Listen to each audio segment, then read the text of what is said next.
Let's talk a little bit about your poker playing. It's kind of sexy. People love to talk about it. And, James Bond and Casino Royale, or, when Texas Hold'em became big, the World Series of Poker, there's a lot of charge around it.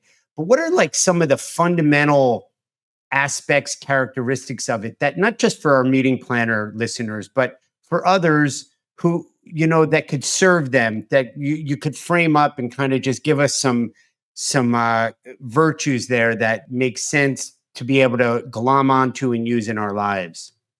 Sure. So as you know, long-winded question. Sorry. No, it's good. I'll give you a long-winded answer then. I was the poker advisor at Casino Royale, so I can testify firsthand that is not what the world of professional poker is like. Nothing like that. There are still some people in England, at least, who think that in Vegas everyone wears black tie. Right. Right.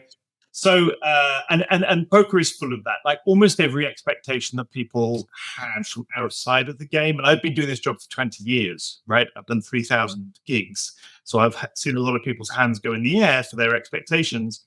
It's not like that. It's less about bluffing. It's less about reading body language. It's less about taking the big risk than it is about being patient, resilient, and disciplined. Okay. So hold on a minute, because I think we should spotlight that for our listeners, right? Yep. Patience. Yep. Say that again. Patience, resilience, and discipline.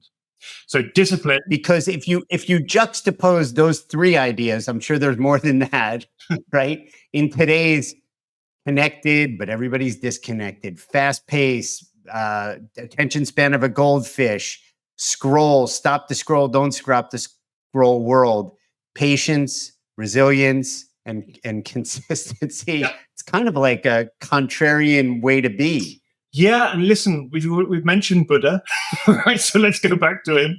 Detachment. Yeah. Poker is a very Zen activity.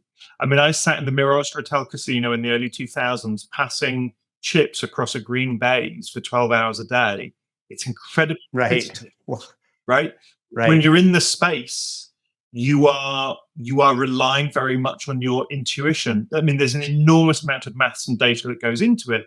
But actually, when we talk about the phrase the calculated risk, it's fundamental to poker. Part of that calculated risk is a probability assessment, and that is what we call judgment. And the more that you can rely on your kinesthetic, your intuitive senses to formulate a probability assessment, which we're doing all the time. We say, I trust this person. All the time. All the time. The more that you can do that on a poker table, and I would argue in business and life, like you say, entrepreneurs very often are intuitive. Increasingly, they're using data, but my sessions try and see both of those things. So patience, resilience, discipline. Discipline is the discipline to fold.